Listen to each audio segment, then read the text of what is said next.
I come from a marketing background, and in marketing, the basic principle is that products compete for customers. We have a group of Highlanders supporters that are organizing an event which coincides with an event organized by PSL. So for us as Highlanders, we support both events.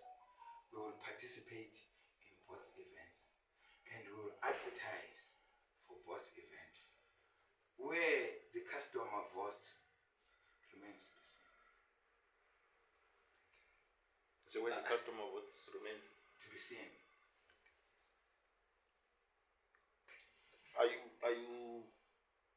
Are you comfortable with what is being called a boycott of the match?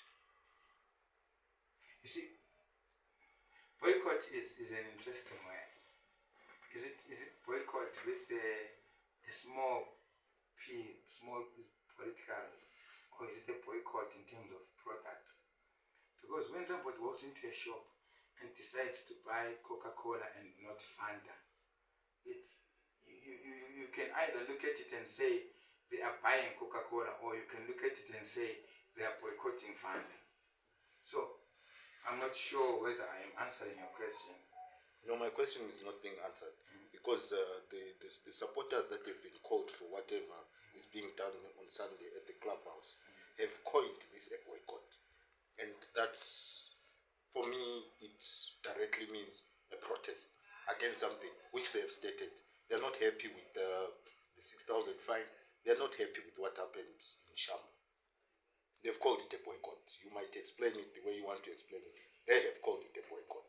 Okay, here's the issue. I don't think they are not happy with 6,000 that Highlanders has been fined, because if they were not happy, they would not fundraise towards paying that 6,000. So I take it that they are happy with a small edge to say this is what we have. Highlanders has been fined for what have happened in Shamba. That cannot be changed possibly at the moment. So as members of Highlanders, we need to gather around and find a way of helping Highlanders pay the 6,000. If it was a boycott in its true sense, they would probably be asking Highlanders not to pay the 6,000. But these people are saying, no, let's pay. Let's work within the regulations of PSL. Whether we think PSL is correct or not correct, but let's work within the confines of their rules and regulations. And the rules and regulations say, if there is anything of any sort that deserves a $6,000 fine, Highlanders will be charged and Highlanders should pay. So they're helping us to pay.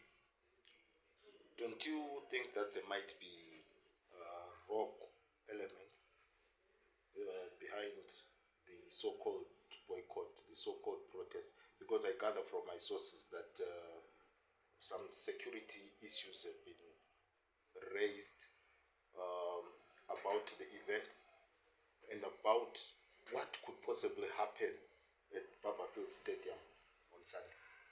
There's always that risk. You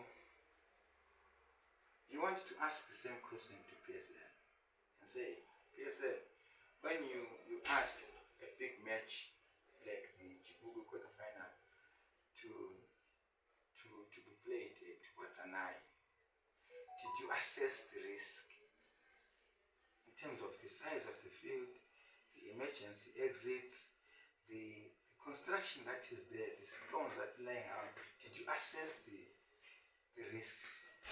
Because football will always have a risk. If you want to play at Barberfield, there's always a risk that some people whose interests are not necessarily football will hijack the event and throw stones and sing songs that are derogatory and bring in political messages. That risk is always there. Should you sit at home therefore and not participate in events because of a risk which we know is always part of football? No, we will not sit at home. But we will do try and assess the size of the risk and then weigh the options. Is this risk worth taking or not? What size is it? Should the risk turn into a reality? What is our capability of controlling it? These are the issues that should be brought to the table. And the people that are organizing the fundraiser, I'm sure we've been clear to them that they need to make those assessments and prepare adequately for that. Even we as Highlanders, we are trying to make sure that